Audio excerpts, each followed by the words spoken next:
Dehancer has given me access to Dehancer Pro plugin for Final Cut Pro a few weeks ago to try, so that I can give it an honest review about it, and I have been using it for a month now. I am no professional colorist, and my process and grading is purely based on the things I have learned from the longest time I have been a video editor. I've been experimenting on my workflows and learning which works best for me and for my clients as well. Nowadays, the pace is very fast changing. I have to adapt to different trends, and of course, I also learn from other processes that I see on YouTube, Instagram, and other social platforms. Personally, what draws me to photography and videography has always been colors.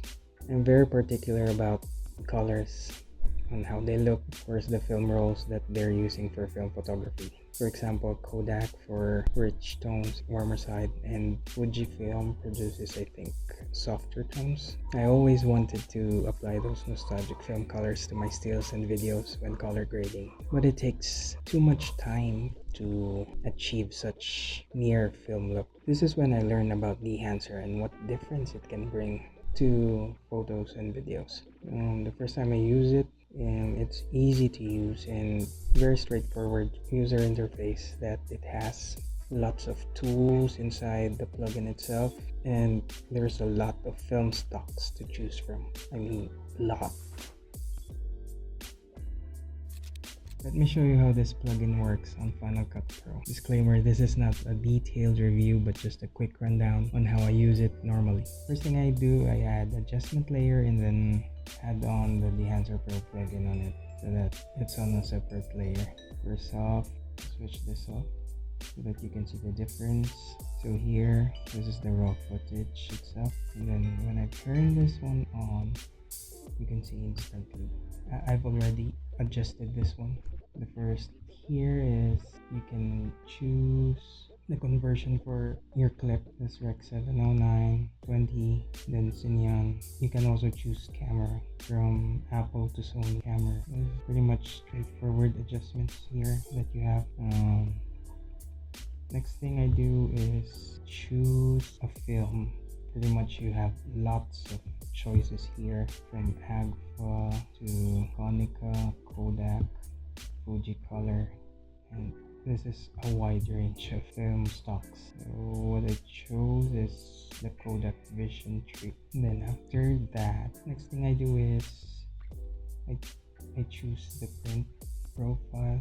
So you have 5 options here. You have Cineon, Linear, Fuji, Kodak, and Kodak glossy paper. I always choose the glossy paper. I don't know, it draws me to that certain color vibe of it. So here you have exposure, tonal contrast, density. Pretty much you can adjust everything here. Once I enable this one, you can see the difference here when I enable this one. What I do is I go to film developer and adjust if I want it to be more contrasty and add more color. Then after that, I go to film compression and just a bit of 4 points like that, and the tonal range, which you can see, it softens it up. Lastly, I use expand to add more contrast and 4 point as well. And after that, I don't usually use the color head, but if there's a certain look I'm after, maybe I'll use this one.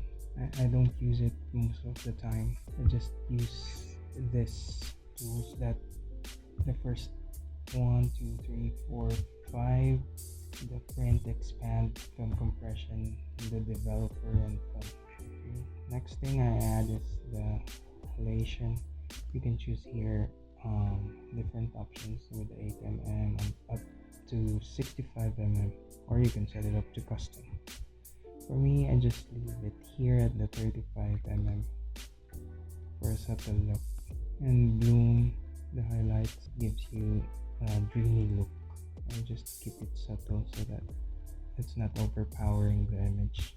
And you also have here film damage, which I don't usually use, but it's handy when you're doing some creative stuff. Film breath, you also have a negate weave and overscan. These are matte overlays that you have built in the plugin, so this is a plus. Super 8mm standard widescreen and Panavision. Next you have vignette, monitor, output, which I basically don't use. This LUT generator is very helpful and it will cut your time in editing or color grading, because you can create certain look that you want and then you can export it and use it on your next projects. And I think that's pretty much it. Dehancer is a game changer for anyone who wants that film look on their videos. They have lots of tools inside their plugin, from film stocks, noise, bloom, halation, the film compression, developer, and so much more, all in one package. And the only downside I see on my end is the price itself. It's a bit pricey for me. But once you look at the plugin and the features and tools that it has, I think it's pretty much justified from their price point, especially for the pro version of it. So for me, Dehancer would be an 8.5 out of 10. It's a versatile plugin, especially it has lots of film stock, and be creative with it. Pretty much I would recommend this plugin for anyone who wants that film look. If you're interested in trying out the Dehancer plugin for Final Cut Pro, DaVinci Resolve, Premiere Pro, you can download the plugin at their site, which is dehancer.com. And if you love a film look, you're going to love this one. You can also use my 10% discount code, which is KesneilKC, if you're planning to buy any Dehancer product on their website. So thank you very much for watching. Till the next time.